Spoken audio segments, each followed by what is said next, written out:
नमस्कार, मी प्रियांका नागने आपल्या मराठी चॅनलवरती तुमचं सर्वांचं स्वागत आहे। आज आपण एक महत्त्वपूर्ण माहिती पाहणार आहोत, कारण अनेक सरकारी योजनांचा लाभ घेण्यासाठी तुमच्याकडे रेशन कार्ड असणे गरजेचं आहे।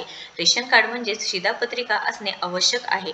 त्यामध्ये सर्वात सामान्य म्हणजेच केंद्र सरकारची जी मोफत अन्नधान्य योजना आहे, त्याचा सुद्धा लाभ तुम्हाला मिळवायचा असेल तर तुमच्याकडे रेशन कार्ड असणे गरजेचं आवश्यक असणार आहे।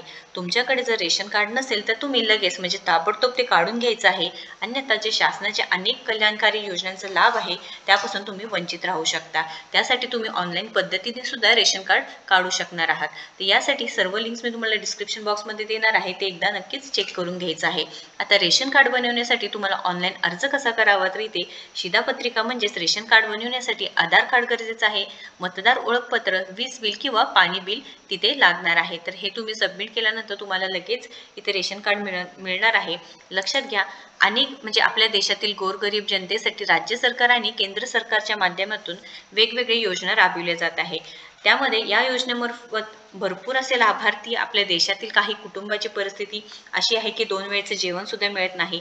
यासाठी राज्य सरकारने आणि केंद्र सरकारने हे योजना राबविल्या आहेत, जेणेकरून आपल्या देशातील गरीब जनतेसाठी राज्य सरकार आणि केंद्र सरकारच्या माध्यमातून वेगवेगळी योजना राबविली जात आहे। या योजनेमार्फत भरपूर असे लाभार्थी आपल्या देशातील काही कुटुंबाची परिस्थिती अशी आहे की 2 वेळचे जेवण सुद्धा त्यांना मिळत नाही। त्यासाठी राज्य सरकारने ही निर्णय घेतलेला आहे किंवा राज्य सरकारच्या माध्यमातून सध्या मोफत अन्नधान्य रेशन कार्डवरती पुरवले जात आहे। आता रेशन कार्डवरती गहू मिळते, त्यानंतर तांदूळ असेल किंवा या व्यतिरिक्त वेगवेगळे धान्य सुद्धा दिले जात आहे। यासाठी लाभार्थी आहे ते लाभ घेतच आहे, पण इथे खूप सारे गैरव्यवहार सुद्धा इथे घडत आहे। म्हणजे काय गैरव्यवहार प्रकार म्हणजे कोणते की बनावट रेशन कार्ड आहेत किंवा ज्यांनी पात्र नाहीत ते सुद्धा याचे लाभ घेत आहेत। तर केंद्र सरकारच्या माध्यमातून आता प्रत्येक रेशन कार्ड धारकांना ई-केवायसी करणे बंधनकारक ठेवण्यात आले आहे। म्हणजे तुम्ही 2025 पर्यंत हे करून घ्यायचं आहे। तुम्हाला 2025 मध्ये जर आपलं रेशन कार्ड या ठिकाणी टिकवायचं असेल किंवा तुम्हाला जर याच्यावरती लाभ घ्यायचा असेल, तर रेशन कार्ड ठेवायचं असेल, तर रेशन कार्ड बंद होऊ द्यायचं नसेल, तर तुम्हाला ई-केवायसी करणे गरजेचंच असणार आहे। तरी ते कोणत्या ठिकाणी तुम्हाला करता येणार नाही, ज्या ठिकाणी रेशन कार्ड दुकानदार आहे त्या ठिकाणी रेशन म्हणजेच कुठे धारक आहे आपला अंगठा लावून तुम्हाला केवायसी करून घ्यायचं आहे। कुटुंबातील तेवढंच लाभार्थ्यांना रेशन धान्य मिळणार आहे, नाही तर तुम्हाला रेशन धान्य कोणतेही मिळणार नाही।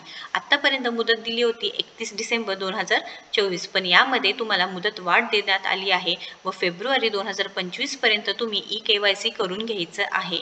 ई-केवायसी केलं नाही तर तुम्हाला भविष्यामध्ये कोणतेही लाभ मिळवता येणार नाही, कोणतेही तुम्हाला योजनेचा इथे लाभ घेता येणार नाही असे सुद्धा सरकारने सांगितलं आहे, किंवा तुमचं रेशन कार्ड बंद सुद्धा होऊ शकतं। त्यामुळे राज्य सरकारच्या माध्यमातून ही प्रक्रिया राबविली जात आहे। यामध्ये तारखांमध्ये वाढ करण्यात दिली आहे, जेणेकरून जे नागरिक आहेत किंवा ज्यांना इथे माहिती नाही त्यांच्यापर्यंत ही माहिती नक्कीच पोहोचवा, जेणेकरून या रेशन कार्डवरती तुम्ही जे काही ई-केवायसी करायचं आहे ते लगेच करू शकणार आहात व याच्यामध्ये मुदतवाढ दिलेली आहे। तुम्हाला जर याचा लाभ घ्यायचा असेल तर नक्कीच लवकरात लवकर ई-केवायसी करून घ्यायचं आहे। आता रेशन कार्ड जर तुमच्याकडे असेल तर अनेक योजना आहेत जे राबविल्या आहेत राज्य सरकारने, केंद्र सरकारने, त्याचा लाभ तुम्ही नक्कीच घेऊ शकता। ही महत्त्वाची माहिती आहे, जेणेकरून जे लाभार्थी आहेत त्यांना लाभ मिळू शकतो व तुमचं रेशन कार्ड बंद होणार नाही। त्यासाठी या व्हिडिओला जास्तीत जास्त शेअर करा आणि फेब्रुवारी 2025 पर्यंत तुम्ही ई-केवायसी करून घ्यायचे आहे, अन्यथा तुमचे रेशन कार्ड बंद होऊ शकतं किंवा तुम्हाला जे योजना आहे त्या जे तुम्हाला लाभ मिळत आहे ते पूर्णपणे बंद होऊ शकतं। व्हिडिओ जर आवडला असेल तर नक्कीच लाईक करा, शेअर करा, आपल्या चॅनलला सबस्क्राईब करा। थँक्यू।